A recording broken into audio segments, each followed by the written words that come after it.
Olá, sejam todos muito bem-vindos na live aqui hoje. Hoje nós vamos falar de um tema popular e que vai de interesse de muitas pessoas, principalmente os jovens. E claro, né, os pais que vão ficar atentos com esse tema. Gente, nosso tema de hoje é sobre saúde pulmonar. Vamos abordar temas como cigarro eletrônico, narguilé, THC. Esses três temas aí bem polêmicos hoje, mas que é muito importante a gente ter o conhecimento do que se trata e de como a gente deve agir, tá? Então a minha convidada é a pneumologista, doutora Joyce Valadão, que atua também como hospitalista em clínica médica na cidade de Caraguatatuba. Doutora, seja muito Olá, bem-vinda. Vanessa. Que bom sua presença aqui. Muito obrigada pela sua participação. Que eu que agradeço, muito obrigada pelo convite para a gente falar sobre esse tema tão importante, né? E que virou febre entre os jovens, principalmente. É verdade. O tema, né, que aflige também muitos pais. Fala Exatamente. pra gente, olha, para começar, porque eu sei que são três temas e a gente pode se alongar nessa live, mas fiquem atentos aqui, gente. Compartilha já com seus amigos, que eu tenho certeza que eles vão gostar de saber um pouco mais do que se trata. Fale para nós, doutora, o que são cigarros eletrônicos? Bom, então, de uma forma bem geral, cigarro eletrônico é um dispositivo eletrônico. Dispositivo Uhum. eletrônico para fumar, né? Então, se a gente pensa no cigarro comum, a gente tem aquele cigarro com tabaco, que a gente precisa do fogo para acender e fazer a produção da fumaça, dos componentes gasosos, dos particulados. Quando a gente pensa no cigarro eletrônico, então, a gente tem três partes do cigarro eletrônico. Então, a gente tem a primeira parte, que é uma bateria, que gera Uhum. a produção de energia para o funcionamento dele. A gente tem uma partezinha que funciona como se fosse uma resistência do chuveiro, que a função dele é aquecer e produzir o vapor. E a gente tem a parte que é o líquido, que o pessoal tem nomes, né? Juice, e-liquid, os sais de Uhum. nicotina, que são líquidos que, na verdade, a função dele é, de fato, a produção dessas partículas de minúsculas substâncias em forma de vapor, que quando a gente aciona o aparelho, ou então faz o trago, o puxo desse aparelho, esse atomizador, essa resistência, ela aquece e gera esse vapor, que o pessoal chama de vapor, né? Então, aquele que fuma o vapor. Então, o cigarro eletrônico é esse dispositivo que produz essa substância. E aí, às vezes a gente pensa, então é só vapor? Não. Esse vapor, ele tem substâncias dentro dele. E aí que onde está o perigo, né? Porque às vezes a gente acha que é só um vapor, mas não é um vapor, tem substâncias. Ao longo do tempo, esses cigarros foram inventados e ajustados de acordo com a indústria do tabaco, já que a indústria do tabaco, a intenção dela é vender, então a gente tem que atrair Exato. principalmente o jovem, né? Porque antigamente a gente tinha o cigarro com aquele cheiro característico, isso não agrada mais o jovem não quer Uhum. sentir esse estigma do tabagista. Então a indústria Uhum. do tabaco foi modernizando o seu formato e foi gerando cigarros de formatos e apresentações diferentes. Então ao longo dos anos, a gente viu aquele cigarro eletrônico que similava muito, parecia muito um cigarro comum, e hoje em dia ele tem formatos diferentes que lembram tecnologia, né, a parte de eletrônicos. Então a gente tem aqueles que são inclusive similares a pendrives, né? Então a gente Então, vê até isso. cigarros É, cigarros então. eletrônicos simulando pendrive. Tem às vezes pais que falam, olha, não sei o que eu estou enxergando ali se realmente é um pendrive, é um dispositivo ou é algo a mais. E você vai olhar, quem tem os olhos desatentos, que não está muito acostumado, realmente você não passa desapercebido, você não sabe que aquilo ali é um cigarro eletrônico, né? Tamanho é a estratégia da indústria do tabaco para seduzir e dar esse Viciar, traje, né? esse ar de inovação, de tecnologia, de jovialidade, né? Então a gente vê pendrives coloridos, pendrives que acendem luzinhas, então ali nos shows eles orientam, vamos mexer, né? Então acende aquelas luzinhas, tudo para atrair o jovem numa forma de consumo, que no final a intenção é a venda, né? A indústria, ela funciona com uma base de ganhos e ela precisa atrair. Então ela usa estratégias. Meu Deus do céu, é verdade. E quais são essas substâncias? Ela tem o poder de viciar igual o cigarro normal? Então quando a gente pensa, né, então esse líquido, né, o e-liquid, o juice, que o pessoal geralmente chama esse conteúdo, quando a gente for pensar no que tem nele, Uhum. existem alguns conteúdos que eles se intitulam como contendo a nicotina, né, então são os líquidos que contêm a nicotina. Esse líquido, em geral, ele não contém só nicotina, ele precisa de líquidos que impulsionam, quando produz o vapor dessas substâncias, a nicotina ela precisa ser carregada, então a gente tem substâncias que geram a eliminação desses gases junto com a nicotina, a gente tem substâncias saborizantes, a gente tem os aromas, né, tem alguns pods, alguns cigarros eletrônicos que você consegue pegar e colocar o tanque da substância do líquido, mas você pode associar alguns sabores diferentes, eu gostaria de ter um frescor. Então, tem alguns líquidos que você pode associar. O problema é que nem sempre o que está escrito no conteúdo dele, do que tem esse líquido tem tais componentes, nem sempre é isso que a gente observa, né? Então, existem substâncias até que são encontradas em desinfetantes, inseticidas, né? Gases que a ideia mesmo seria produzir dependência e, com isso, acaba gerando destruição, inflamação dos brônquios e causando lesões de forma geral, né? Tem também as substâncias THC, né? Às vezes é comum, pode ser encontrado vitamina E, que também está relacionada a doenças pulmonares graves na parte pulmonar. Então, quando a gente usa vitamina E para a pele, é ótimo, mas quando a gente inala, a gente pode ter desenvolvimento de doenças pulmonares. Então, pode ter até isso dentro dessas substâncias? Sim, exato. A gente pode ter líquidos. E às vezes, quando esse líquido ele é vaporizado, então ele sai do estado do líquido para a produção do vapor, às vezes a gente pode ter reações químicas e liberar substâncias, né? Então, o pulmão, ele sofre 2 vezes mais, então, né? Sofre pelo calor, né? Porque a resistência, ela aquece esse líquido e vaporiza. Então, o próprio calor já é um agressor.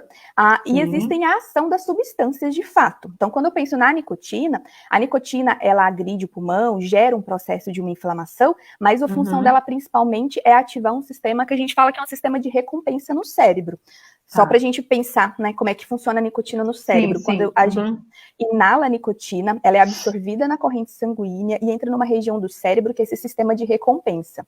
Nesse sistema de recompensa ali, é como se a gente... São chamados receptores, vamos pensar como se fossem casinhas. Então, a gente tem casinhas de nicotina, a nicotina que é tragada, inalada, absorvida, ela se junta, e quando se junta nessas casinhas de nicotina, é liberada uma substância chamada dopamina.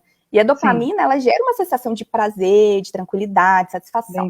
O problema é que depois de algum tempo, em torno de umas 2 horas, essa nicotina, ela sai dessas casinhas, ela é degradada pelo próprio organismo, e aí o seu cérebro fica sem nicotina. Poxa, cadê aquela sensação de prazer e bem-estar? E aí o seu cérebro começa a te mandar impulsos e te gera comportamentos para te pedir mais nicotina, para você se sentir bem, você se sentir mais tranquilo. Então, esse sistema, ele te deixa com a boca seca, palpitação, tremor, irritabilidade, a insônia, né? Pode te deixar só quanta coisa. Um desconforto mais importante pedindo a nicotina. E o cérebro, ele aprende. Então, ela aprende que essas substâncias transmitem, produzem dopamina, então ele vai gerando gatilhos em você. Então, se você sabe, toda vez que você sai com seus amigos e todo mundo tem o hábito de fumar, seu cérebro vai te eliminar, gatilho, precisamos da nicotina. Então, o seu corpo, você se comporta como uma estratégia buscando a nicotina. Seja ela no cigarro comum, seja ela no cigarro eletrônico, seja ela no narguilé. Então, o seu cérebro, ele gera esses gatilhos, né? Quando você fuma um café, muitas pessoas associam o café ao hábito de precisar da nicotina. Então, o cérebro, ele aprende. Então, quando você usa substâncias que causam dependência e que acionam essa área do sistema de recompensa, eu costumo falar que existe 3 níveis de dependência. A dependência da substância, mas você aprende a desenvolver uma dependência emocional, comportamental. Então, nem sempre só tirar a nicotina ou só diminuir a dose da nicotina, que é o que geralmente, muitas das vezes, se vende, né, quando se fala em produção de cigarro, isso daí é o suficiente, porque o seu corpo, ele aprende gatilhos, existem outras formas de gatilhos que te fazem buscar o cigarro. Tô triste, tô preocupado, tô ansioso, poxa, preciso liberar essa energia, então cadê meu cigarro, cadê meu vape, né? Então, são estratégias de dependência que o cérebro acaba se acomodando e aprendendo. Sim, e em relação ao cigarro e ao cigarro eletrônico, tem o menos pior ou não? Na questão da saúde pulmonar? Essa é uma pergunta que, desde o começo da percepção da comercialização do cigarro eletrônico, vem se tentando responder. O que a gente já sabe em relação ao cigarro eletrônico é que ele faz mal, de forma aguda e de longo prazo. Então, quando a gente fuma, imediatamente a gente aumenta riscos.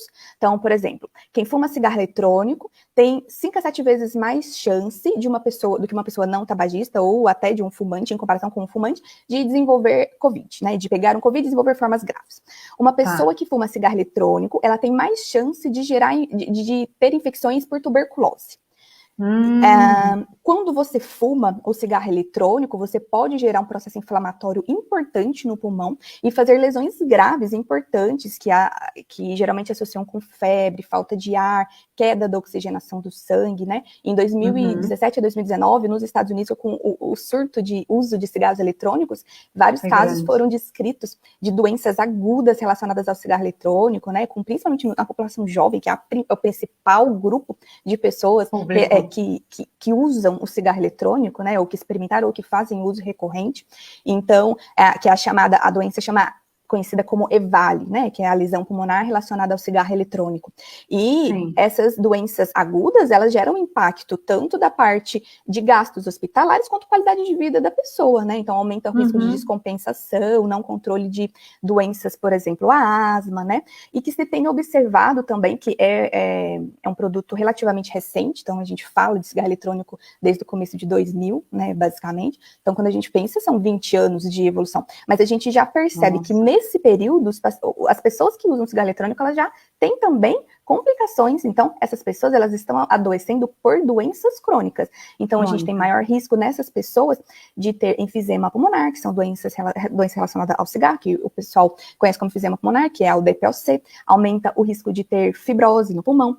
Aumenta o risco de alterações das moléculas de DNA das células, então aumenta o risco da gente desenvolver câncer, e aí eu não estou falando só de câncer de pulmão, eu estou falando de câncer de boca, de pescoço, de bexiga, de rim, né? Eu estou falando no modo geral de câncer. De uma forma como um todo, porque quando a gente não traga só para o pulmão. Dentro do pulmão a gente tem vasos vai pro sanguíneos. Sangue, né, doutora? E aí essas substâncias são absorvidas. Aumenta o risco da gente ter doenças do coração, aumenta o risco de ter infarto, aumenta o risco da gente ter AVC. O que se observa é que os pacientes que fumam cigarro eletrônico, eles têm um risco de ter AVC muito mais precoce do que quando a gente compara com uma pessoa tabagista do cigarro comum.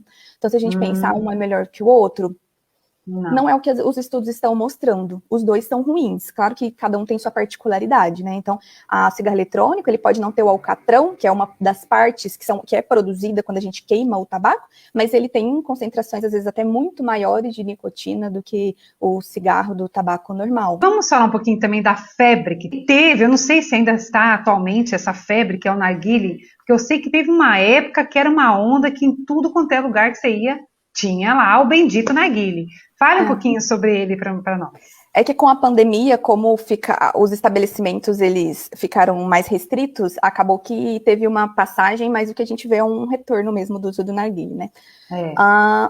O narguilé, basicamente, ele tem 3 partes, né? Então, para a gente pensar, existe um vasinho de água por baixo, que refrigera essa fumaça que chega ali aquecida. A gente tem uma pecinha no meio, que é ligada à mangueira, por onde você puxa a fumaça. E em cima tem uma parte, um fornilho, que é onde a gente coloca o tabaco. Esse tabaco, ele é uma forma de pasta, então a gente já começa complicações. Então, primeiro, tabaco. O tabaco, o mesmo tabaco que a gente usa com os mesmos componentes, os mesmos riscos do cigarro comum. Esse tabaco, ele tem ali junto essência, alguns deles têm óleo, a gente não tem um controle exato de todas as substâncias que estão ali dentro, então já existe o risco de todas as substâncias desconhecidas, né, além do próprio tabaco que já está ali, e desses óleos que inalar também essas substâncias já causam malefícios.